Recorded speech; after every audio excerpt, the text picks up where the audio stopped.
رجب، شعبان اور رمضان، یہ علماء اور عرفاء یہ بات بیان فرماتے ہیں کہ رجب، شعبان اور رمضان یہ حرم زمانی ہیں۔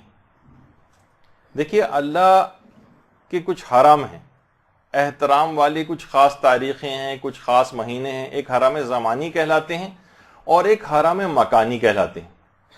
حرم مکانی کون سے ہیں؟ مثلا کعبہ، مسجد الحرام، مسجد نبوی، مشاہد مشرفہ، ائمہ کے روزے، یہ سارے حرم مکانی ہیں۔ اچھا، حرم زمانی دنوں کے اعتبار سے ہیں، مہینوں کے اعتبار سے ہیں۔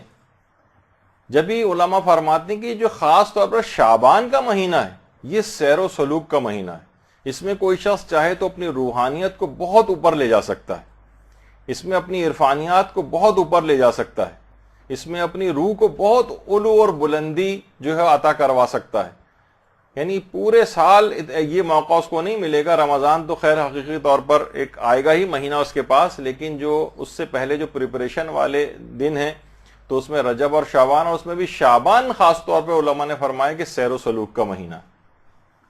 علماء میں مثلا جواد ملکی تبریزی، جو امام خمینی کے بھی عرفانیات کے اساتذہ میں شمار ہوتے تھے، انہوں نے باقاعدہ جو اپنی ان کی کتاب ہے المراقبات، اس میں انہوں نے فرمایا کہ شعبان خدا کی طرف سے سیر و سلوک کی منازل عمریہ میں سے ہے۔ اور ابھی آپ نے سنا تھا، ابھی پیغمبر کی جو روایت اسامہ بن زید کے حوالے سے سنائی تھی کہ انہوں نے کہا تھا آپ کچھ خاص اس مہینے کے اندر جس طرح سے روزے رکھتے ہیں اور کسی مہینے میں نہیں رکھتے، تو پیغمبر نے فرمایا تھا کہ اللہ کی بارگاہ میں اس میں اعمال بلند ہوتے ہیں۔ یہ اسی سیر و سلوک کی طرف پیغمبر نے اشارہ کیا تھا، اور میں چاہتا ہوں کہ جس وقت میرے اعمال بلند ہوں تو میں روزے کی حالت میں ہوں۔ تو وہ فرماتے ہیں کہ سالک کے جو اعمال ہیں، یعنی جو سیر و سلوک کے منازل طے کرنا چاہتا ہے، روحانیت اپنی قوی کرنا چاہتا ہے، تو وہ خود اس کے اعمال بھی اور خود بھی بہت بلندی حاصل کرتا ہے۔ اور اسی طریقے سے جو آیت اللہ علی آقا قاضی، جو کہ محمد حسین طبع طبائی کے بھی اساتذہ میں سے تھے، آیت اللہ بہجت کے اساتذہ میں سے تھے، آقا خوئی کے اساتذہ میں سے تھے، روحانیت کے اعتبار سے، یہ تو خاص طور پر لوگوں کو اور اپنے شاگردوں کو شعبان سے بھرپور استفادے کا حکم دیتے تھے، اور کہتے تھے کہ ان مہینوں کے اعمال سیر و سلوک اور عرفانیات کی راہوں کو کشادہ کر دیتے ہیں۔ یعنی ابھی آگے چل کر جو ہم چیزیں بیان کرنے والے ہیں، ابھی تھوڑا انتظار کر لیجئے ورنہ بالکل کولنگ ختم ہو جائے گی اس کی اگر پنکھے چلائے۔ اچھا، تو اور کہتے تھے کہ خبردار ہو جاؤ، ہوشیار ہو جاؤ، متوجہ ہو جاؤ، ہم خلوت کے مہینے میں داخل ہو گئے۔ شعبان کے لیے کہتے تھے ہم خلوت کے مہینے میں داخل ہو گئے ہیں، اب فضولیات اور بیجا مصروفیات کو ترک کر دو۔ یعنی واقعتاً شعبان ایسا مہینہ ہے کہ یہ فضول قسم کے تعلقات، فضول قسم کی باتوں کے لیے مہینہ نہیں۔ وہ فرماتے تھے متوجہ ہو جاؤ، ہم خلوت کے مہینے میں داخل ہو گئے ہیں، اب بیجا مصروفیات کو ترک کر دو اور خلوت میں اللہ سے لو لگانے کے لیے تیار ہو جاؤ۔ فرماتے تھے کہ جو بھی اس خلوت قدے میں داخل ہو، اس کے لیے ضروری ہے کہ وہ محرمات الہی سے اجتناب کرے۔ ایسے ہی جیسے آپ خانہ کعبہ میں آپ داخل ہو رہی ہیں، آپ مسجد نبوی میں داخل ہو رہی ہیں، وہاں جا کر کوئی حرام کام کرنے لگے، انہوں نے کہا یہ حرم زمانی ہے۔ وہ ٹھیک ہے، وہ حرم مکانی تھا، یہ حرم زمانی ہے، یہاں پر محرمات سے اجتناب کرنا لازم ہے، یہ احترام والے انتہائی مہینے میں آپ داخل ہو گئیں۔ اور فرماتے تھے اس مہینے میں، اس حرم میں جو کچھ اللہ کے سوا ہے وہ سب کا سب جرم ہے۔ اس حرم میں اللہ کے سوا اگر کوئی چیز آپ نے اعمال انجام دیے، کوئی فضولیات کے اندر لگایا اپنے آپ کو، تو یہ سب کا سب جرم شمار ہوگا۔ یہ بہت اہم ترین مہینے۔ اور اس کے بعد پھر آیت اللہ علی آقا قاضی نے کچھ خاص قسم کے دستور العمل تقریباً 10-11 انہوں نے دیے ہیں، باقی دیگر علماء کے اگر ملائے جائیں تو تقریباً 18 دستور العمل بنتے ہیں۔ یہ رجب میں کرنے کے بھی ہیں، شعبان میں کرنے کے بھی ہیں، رمضان میں کرنے کے بھی ہیں، لیکن علی الخصوص شعبان کے لیے۔ رمضان میں تو جاری رکھیں، اس میں اور اعمال بھی بہت سارے ہوتے ہیں، لیکن یہ خاص طور پر شعبان کے حوالے سے، لیکن تینوں مہینوں میں اس کو انجام دینے چاہیے۔ فرماتے تھے سب سے پہلا عمل تو یہ ہے کہ روزانہ 51 رکعت لازمی پڑھے۔ 51 رکعت کے معنی کہ واجب نمازیں اور اس کے جتنے بھی نوافل ہیں ملا کر جو 51 رکعت بنتی۔ وہ کہتے تھے واجبات اور نوافل کی پابندی لازمی کرو اس مہینے میں، اچھا اگر نوافل سارے انجام نہیں دے سکتے، پہلی تو کوشش کرنی ہے کہ لازمی طور پر اس کو کرو، اور کہتے تھے کہ اگر نوافل کو سارے نوافل انجام نہ دے سکو تو حتماً نوافل ظہر کو ضرور انجام دو۔ نوافل ظہر 8 رکعت، جس کو صلاۃ اوابین بھی کہا جاتا ہے، صلاۃ اوابین۔ اصل میں یہ جو صلاۃ اوابین ہے اہل سنت کے ہاں بھی معروف ہے، لیکن یہ جو ہمارے ہاں جو ہے یہ نافلہ ظہر کو ہی صلاۃ اوابین کہا جاتا ہے۔ اور روایات میں بھی ملتا ہے کہ پیغمبر اسلام زوال آفتاب کے بعد نماز ظہر پڑھنے سے پہلے 8 رکعت نماز پڑھا کرتے تھے۔ یہ وہی نافلہ ظہر، دن کی نمازوں کے جتنے بھی نافلہ ہیں وہ واجب نماز کا وقت شروع ہونے کے بعد واجب نماز سے پہلے پڑھی جاتی ہیں۔ تو نافلہ ظہر کا وقت یعنی جس وقت ظہر کا وقت آتا تھا تو پیغمبر زوال آفتاب کے بعد 8 رکعت نماز پڑھا کرتے تھے نماز ظہر سے پہلے، جس کو نافلہ ظہر کہا جاتا ہے اور صلاۃ اوابین بھی کہا جاتا ہے۔ اچھا صلاۃ اوابین، ایک بیچ میں بات اور بتا دوں کہ مغرب اور عشاء کے درمیان ایک نماز جسے نماز حضرت فاطمہ الزہرا کہا جاتا ہے، اللہم صلی علی محمد و آل محمد،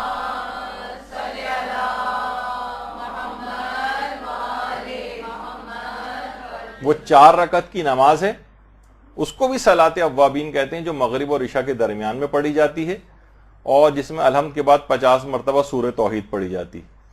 تو اچھا اوابین اس کو اس وجہ سے کہتے ہیں توبہ کرنے والے، یعنی توبہ کرنے والوں کی نماز۔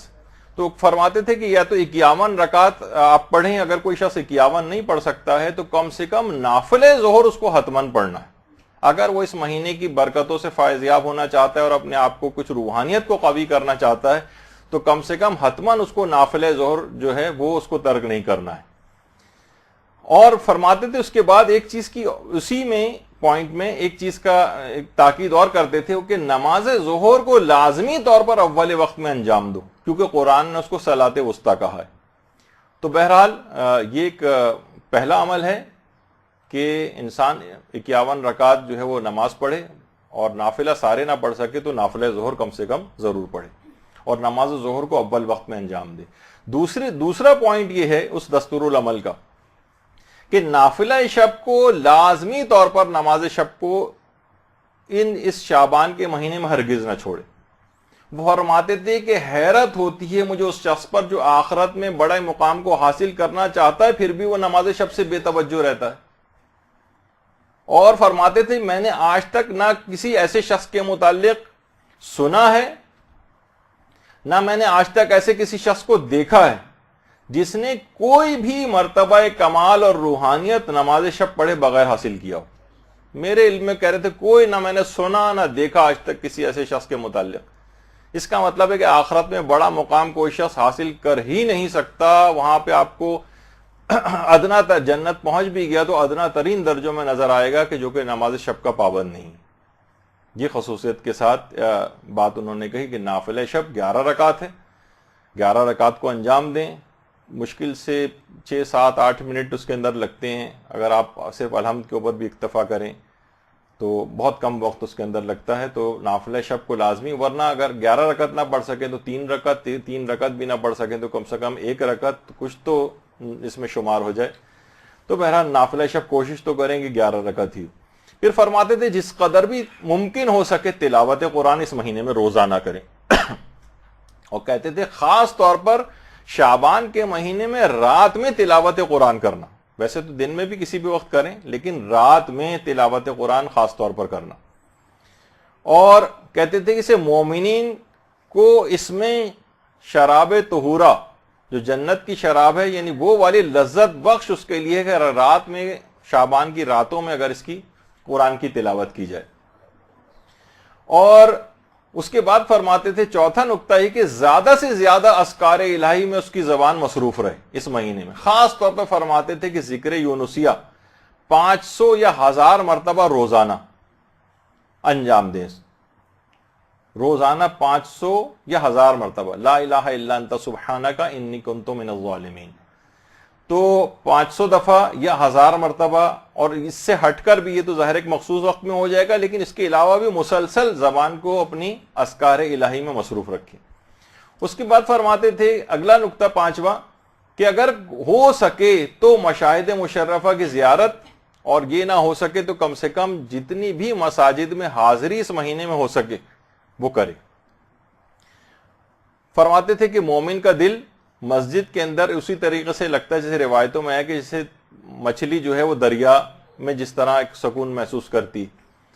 تو بہرحال مشاہد مشرفہ کی زیارت لوگ اس میں جاتے ہیں، جتنی بھی زیادہ جگہوں کے اوپر جا سکیں، نہیں جا سکتے تو مساجد میں، اور اس میں خواتین کو اگر اس کی سہولیات نہیں ہیں تو ظاہر ہے کہ یہ والا پوائنٹ اس لحاظ سے مائنس ہو جائے گا، ان کے لیے گھر ہی گویا بمنزل مسجد کے ہو جائے گا، اور وہی ان کے لیے ثواب انشاءاللہ پروردگار دے گا۔ پھر فرماتے تھے کہ خاص طور پر، ویسے تو عام زندگی میں بھی بہت تاکید ہے، لیکن تسبیح حضرت فاطمہ الزہرا سلام اللہ علیہ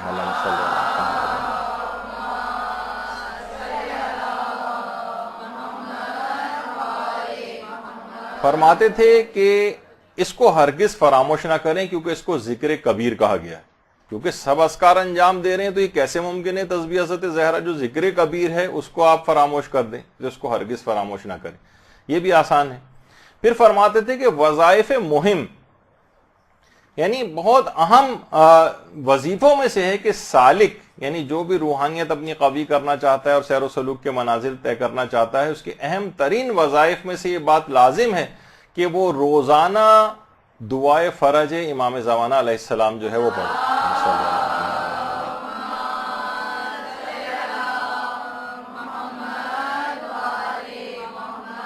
اس میں آپ اللہم کن لولیک الحجت والی دعا بھی پڑھ سکتے ہیں، الہی عظم البلاء والی بھی پڑھ سکتی ہیں، اس کے علاوہ اللہم عجل لولیک الفرج الگ سے بھی ہے، اردو میں بھی اگر کوئی بھی آپ دعا امام زمانہ کی جلد ظہور کے حوالے سے زیادہ اگر کریں تو فرماتے تھے کہ بہت مہم ترین، یعنی مہم بلکہ وظائف میں سے یہ ہے کہ روزانہ دعائے فرج جو ہے وہ پڑھی جائے۔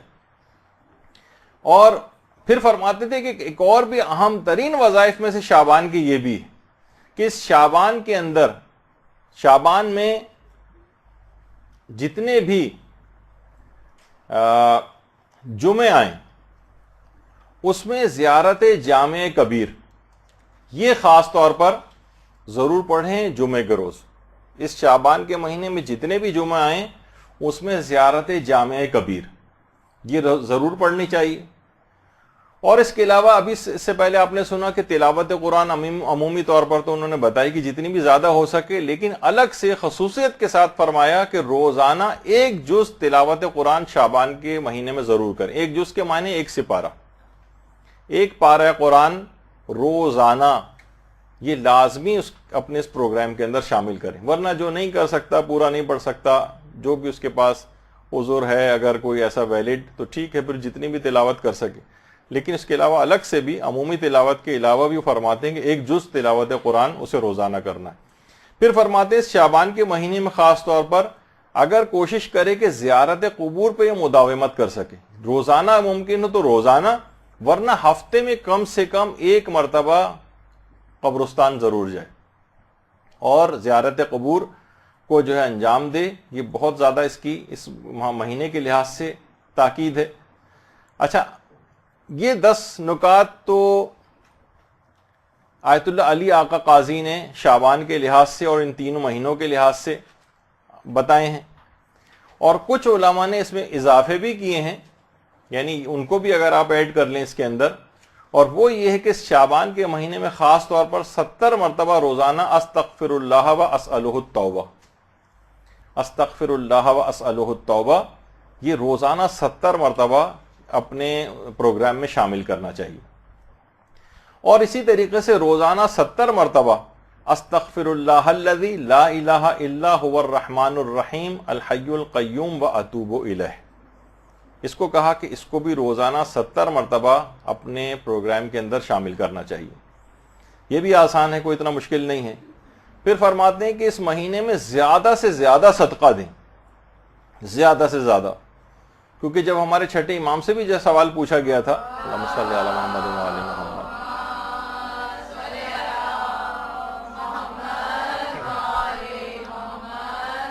کہ ماہ شعبان کا بہترین عمل کیا ہے، تو امام نے فرمایا تھا صدقہ اور استغفار۔ تو ابھی آپ نے اس سے پہلے استغفار استغفر اللہ الذی استغفر اللہ و اسألہ التوبہ وہ اسی سلسلے کا ہے کہ ماہ شعبان کے بہترین اعمال میں سے استغفار ہے اور صدقہ دینا. امام فرماتے ہیں جو شعبان میں صدقہ دے گا خدا اس صدقے کو اس طریقے سے اس میں اضافہ کرے گا جیسے تم اپنے اونٹ کے بچے کو پال پوس کر ایک قوی الجثہ جو ہے ایک اونٹ کی شکل میں تبدیل کرتے ہو. تو یہ صدقہ بھی قیامت کے دن اوڑ پہاڑ کی مثال ہو جائے گا, یعنی اتنا عظیم ثواب رکھے گا کہ انسان حیران رہ جائے گا ماہ شعبان میں خصوصیت کے ساتھ صدقہ دینے کا جو یہ عمل ہے. اور اس پورے مہینے میں اس کو آپ ڈیوائیڈ کر سکتے ہیں, پورے مہینے میں 1000 مرتبہ لا الہ الا اللہ ولا نعبد الا ایاہ مخلصین لہ الدین ولو کرہ المشرکون. تو اس طرح سے ڈیوائیڈ کر لیں کہ پورے مہینے کے اوپر کچھ خاص عدد یہ پھیل جائے اور پورے مہینے میں ملا کر 1000 دفعہ مکمل ہو جائے. اور کوئی اگر ہمت کرے اور روزانہ بھی 1000 دفعہ پڑھ لے تو کیا ہی کہنا, کیا عظیم ثواب اس کو ملے گا. تو بہرحال یہ 14واں اس کا ایک عمل ہے جو کہ اس مہینے کے اندر خصوصیت کے ساتھ ہے. اور اچھا اس کے بعد زیادہ سے زیادہ اس مہینے میں درود پڑھنا, اللہم صلی علی محمد وعلی محمد.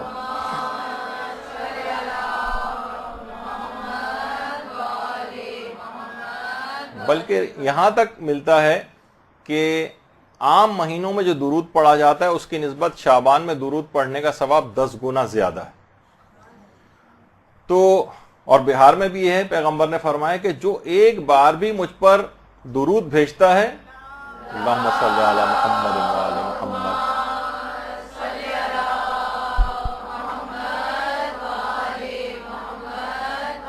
تو فقط ایک بار درود بھیجنے کی وجہ سے پروردگار عالم اس کو عافیت عطا کرے گا اور اس کی تمام پریشانیوں کو دور کر دے گا, فقط ایک بار بھی. اللہم صلی علی محمد.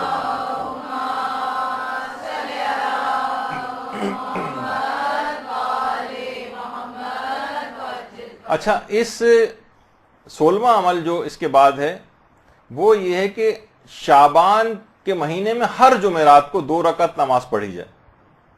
یہ تھوڑا سا مشکل ہے لیکن اگر کوئی شخص کر سکے, بہت سارے ایسے افراد ہوتے ہیں جو عبادت کی طرف مائل ہوتے ہیں. شعبان کی ہر جمعرات کو 2 رکعت نماز اور ہر رکعت میں الحمد کے بعد 100 مرتبہ سورہ توحید اور سلام نماز کے بعد 100 مرتبہ درود پڑھا جاتا ہے, جس کے اندر اللہم صلی علی محمد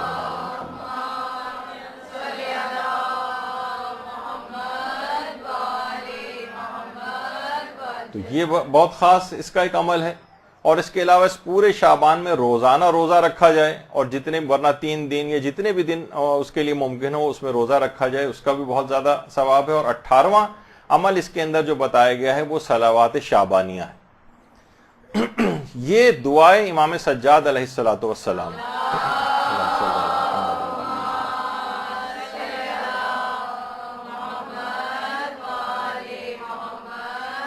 یہ شعبان کے مہینے میں ہر ظہر شرعی کے قریب پڑھی جاتی ہے, اور شب 15 شعبان بھی پڑھی جائے گی, شب نیمہ شعبان.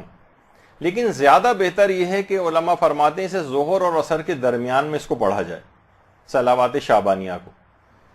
اور شیخ طوسی نے باقاعدہ اپنی جو کتاب ہے مصباح المتہجد, اس کے اندر صلوات شعبانیہ کے متعلق یہ بات لکھی ہے کہ چوتھے امام ہمارے پورے شعبان میں کوئی دن ایسا نہیں ہوتا تھا جس میں صلوات شعبانیہ نہ پڑھتے ہوں. پورے مہینے میں کوئی دن ایسا نہیں تھا. اور خاص طور پہ 15 شعبان میں بھی اس کی بہت تاکید ہے کہ صلوات شعبانیہ 15 شعبان کو بھی جو ہے وہ پڑھی جائے.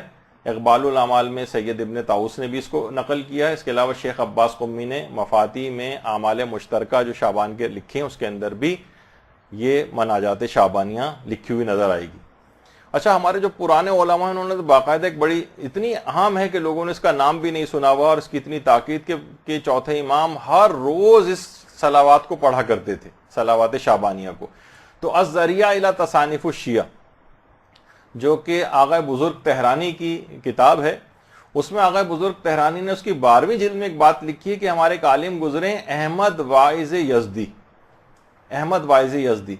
انہوں نے یہ جو صلوات شعبانیہ ہے اس کی شرح لکھی ہے شرح دعائے شجرۃ النبوہ کے نام سے, کیونکہ اس میں یہ جملہ آتا ہے شجرۃ النبوہ اس کا نام ہے. تو شرح دعائے شجرۃ النبوہ کے نام سے شرح لکھی ہے جس میں انہوں نے 8000 اشعار اس کی شرح میں لکھے. منظوم دیکھیے، ایک تو ہوتا ہے کہ نثر کے اندر شرح لکھنا، وہ پھر بھی نسبتاً آسان ہے. یہ جو ایک صفحے کی آپ کو نظر آ رہی تھی مناجات شعبانیہ، اس کی شرح میں 8000 اشعار انہوں نے احمد واعظ یزدی نے اس کی پوری کتاب لکھی ہے اور اس کی شرح میں لکھی. تو انتہائی اہم ہے. اس میں باقاعدہ اگر اس کا آپ ترجمہ بھی پڑھیں، صلوات میں غریبوں اور فقیروں کی مدد کرنے کی توفیق مانگی گئی ہے کہ میں غریبوں اور فقیروں کی مدد کر سکوں، اس بات کی توفیق عطا فرما، اور حقوق اہل بیت ادا کرنے اور ان کی اطاعت کی توفیق مانگی گئی ہے اس کے اندر. اور پروردگار سے عافیت اور رحمت الہی کو طلب کیا گیا ہے اس دعا میں. تو چوتھے امام کی خصوصیت کے ساتھ تو یہ 18 اعمال ہیں جو کہ دستور العمل کے طور پر علماء نے شعبان کے لحاظ سے بیان کیے. جتنے بھی آپ سے ممکن ہوں اپنے حالات کو دیکھتے ہوئے، ویسے تو سارے بھی کیے جا سکتے ہیں، لیکن نہیں ممکن ہو تو اس میں یہ نہ کریں کہ 18 نہیں کر سکتے تو 16 کر لیں، 14 کر لیں، 10 کر لیں، اس سے کم بھی اگر ممکن ہو، اور جتنا بھی آپ کے لیے ادا کرنا ممکن ہو اس کو انجام دے لیں. تو یہ اس کے مطابق آپ کو اپنی روحانیت کو قوی کر سکیں گے. یہ خصوصی طور پر شعبان کے لحاظ سے چیزیں بیان کی گئی ہیں. تو آقا علی آقا قاضی جنہوں نے باقاعدہ یہ دستور العمل بھی بیان کیا تھا، شعبان میں تو ان کا ایک خاص طریقہ کار تھا کہ ان راتوں میں یہ اول شب میں سو جاتے تھے اور پھر اٹھ کر تھوڑی دیر بعد اٹھ کر عبادت کرنے لگتے تھے، پھر تھوڑا سا آنکھ لگا لیتے تھے اور پھر اٹھ جاتے تھے، اور کبھی بھی 2 گھنٹے سے زائد مسلسل نہیں سوتے تھے. ایک ہوتا ہے نا کہ ہم مسلسل سوتے چلے جا رہے ہیں 7-7 8-8 گھنٹے، نہیں، 2 گھنٹے سے زیادہ. اور خود پیغمبر کی اپنی سیرت میں بھی ملتا ہے کہ پیغمبر ایک ہی رات میں متعدد مرتبہ سوتے اور اٹھتے تھے، جو کہ سائنسی لحاظ سے بھی اس کی ایک الگ تفصیل ہے کہ حقیقتاً جتنا ضرورت ہوتی ہے اس کے اندر وہ پوری ہو جاتی ہے آپ کی. تو پیغمبر یعنی رات میں کبھی بھی کوئی شخص اگر اٹھتا تھا تو پیغمبر کو وہ دیکھ لیتا تھا کہ پیغمبر مصروف عبادت ہے. تو اچھا، اس کے بعد پھر اذان فجر سے علی آقا قاضی 3 گھنٹے پہلے اٹھ جاتے تھے، اور پھر جب فجر کا وقت قریب آتا تھا تو اس سے پہلے نافلہ شب کو انجام دیتے تھے، اور کہتے تھے کہ نافلہ شب اگر کوئی شخص نہ پڑھے تو کوئی فائدہ نہیں، اور ایسا عرفان اس کا بالکل بے معنی ہے جس کے اندر نماز شب نہ ہو. تو بہرحال یہ ماہ شعبان کے دستور العمل آپ کے سامنے بیان ہوئے، اس میں جتنے بھی عمل کر سکیں. برحمتک یا ارحم الراحمین وصلی اللہ علی محمد وآلہ الطاہرین.